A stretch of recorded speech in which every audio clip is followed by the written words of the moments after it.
Hello everyone, this is Royale Miniatures here with another paint tutorial. In this video we're going to go over color transitions and blending effects on your models. This is a relatively simple effect that you can get with pretty much any color combination. All you need to do is know how to do dry brushing and then apply a layer of ink or a watered down paint on top of the dry brush layer and you'll be able to get this really nice effect. So let's dive into it. After you've dry brushed your model, you can go ahead and repeat this process using the first color that you'd like to use. After you've gotten the first layer down, apply a watered down paint or an ink, and then what this will do is it will fill in all the cracks that have been left unpainted by the first layer of dry brushing.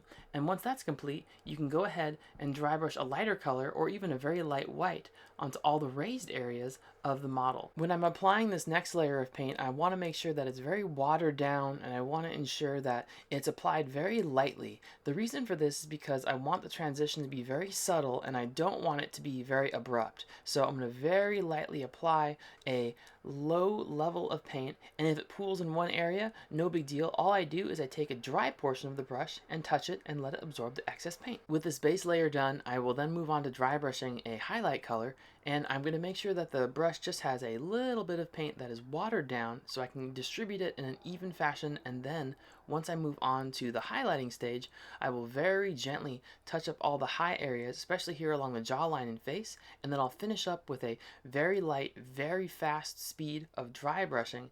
And at this point, I'm making sure that there's just barely any paint on the brush, but as you can see here, now the face is really standing out with that rich yellow color. And I'll also hit up on the areas of the back here. That way, I'll make sure that the transition will be kind of hit just ever so slightly with a little bit of yellow, but I want to make sure that it doesn't bleed over too much into those darker areas.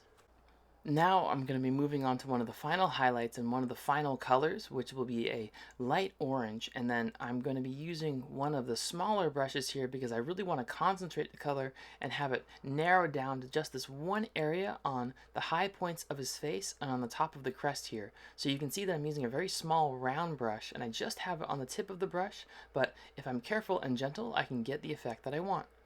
When I move on to the back as well, I'm going to be using the exact same technique. I'm going to not be applying too much pressure and just using the back and forth motion and strokes of the brush to catch all those high areas, and I'll be pulling away from the face towards the crest. That way I'll be able to ensure the transition stays smooth and to the top of this part of the model. This process can definitely get tedious, but at this point I have several layers of paint that have built up throughout this entire process, so I really want to be careful and ensure that my brush strokes aren't going to be getting too much color into a space that I don't want. Luckily though, if I just take my time and I just apply a little bit of paint, I can have a really nice blended transition that doesn't take much effort. The last layer that I'll be adding to this yellow and orange effect is a yellow ink wash. The reason I'm doing this is because when you're dry brushing, it can often kind of make the surface that you are applying this texture to feel a little bit dry, frankly, and it will kind of seem a little bit rougher. So adding this ink wash to this area will kind of soften these features and make it look a little bit more smooth and also give it a little bit of a glossy finish. So this is kind of the effect I'm going for to make this transition not only seem smoother, but also make the surface appear softer. I'm going to go back and dry brush a little bit extra here because I really want this next color to pop. It's a very rich red ink that is going to highlight this particular area on the skink's crest, and because of all the preparation that I had done beforehand, the ink will really pop because I didn't oversaturate this back area with paint. I made sure to lightly dry brush so the ink will fill in all the peaks and valleys of this particular area, even though it's a relatively flat surface.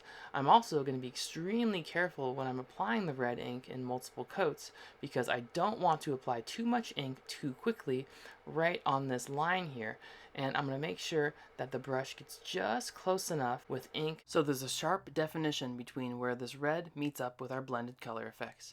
And with that, you can see how all these different layers come together and it will allow you to have a really nice base to build up on. You can apply the same effects to armor, skin on other creatures, dragons, all kinds of different applications. I'd like to give a shout out to everyone that has subscribed to the channel. Thank you so much. It means a lot to me. Thank you so much for watching, and I'll see you in the next one.